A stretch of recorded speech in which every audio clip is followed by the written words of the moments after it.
am Kendra Kimbrough and I graduated from San Francisco State in '96 and just fell in love with the process of choreographing, and so I immediately auditioned. As soon as I finished at State, I just had an audition and decided to start a company because I just wanted to choreograph all the time.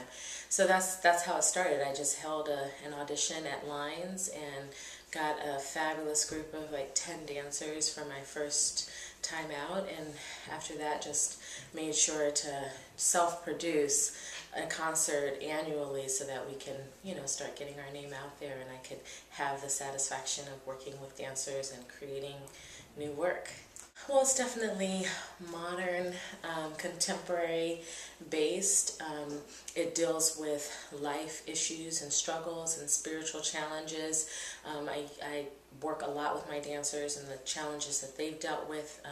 It's a collaborative process, so most of our themes, our subjects have to do with some sort of self-revelation. The piece I'm working on for this residency is Home Is That Way, and it is really about a very imaginative boy and the magic that he brings to his family, and also kind of getting away from that magic or losing sense of the magic that he has, his self-empowerment, and getting away from that, and kind of the love of that family that brings it back to his recalling, and the tragedy in falling away from that and dealing with incarceration specifically as a subject matter from an example of a falling away from your power. This boy is impacted greatly by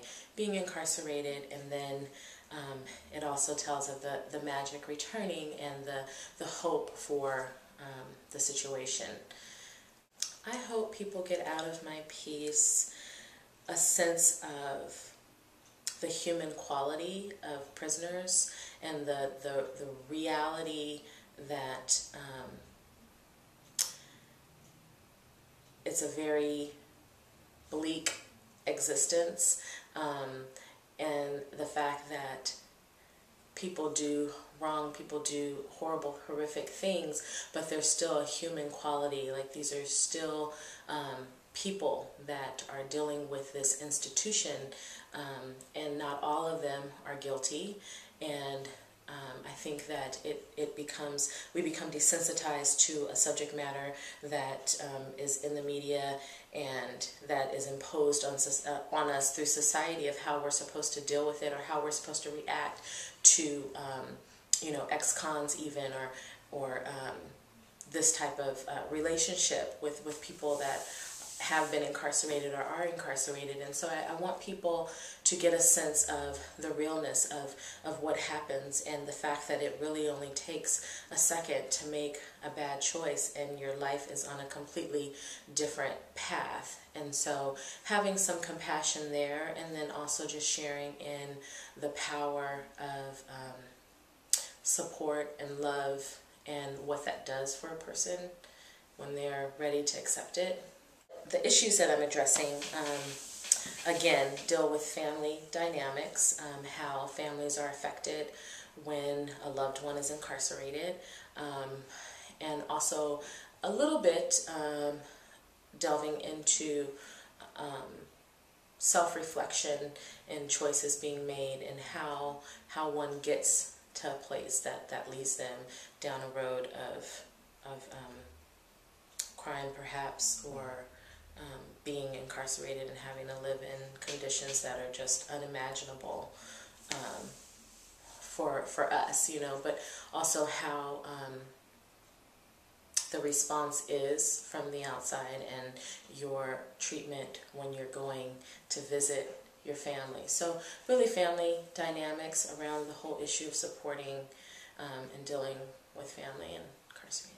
My creative process for creating work, I try to have a new approach to each piece that I'm working on, but one of the consistent threads, I think, throughout my work is writing. I write a lot about the subject. In this particular case, I've been thinking and in the process of making this work for about 2 years, and I read a lot, had discussions with family members and friends, and then I come into the studio sometimes with very specific phrases that I've created, and then ask the dancers to manipulate them. I also just give them particular words or verbal phrases and ask them to create from that, and then we all manipulate it. So it's a very collaborative process. And this work in particular, it is scripted, and so we're working with dancers, both, you know, speaking as well as dancing. So that's more of a directorial role for myself. But that's pretty much the basis. And also music is a huge part of my piece. I usually use world music specifically. This time I've been working with a composer and having some very specific sounds created for the piece, which is nice. Yeah.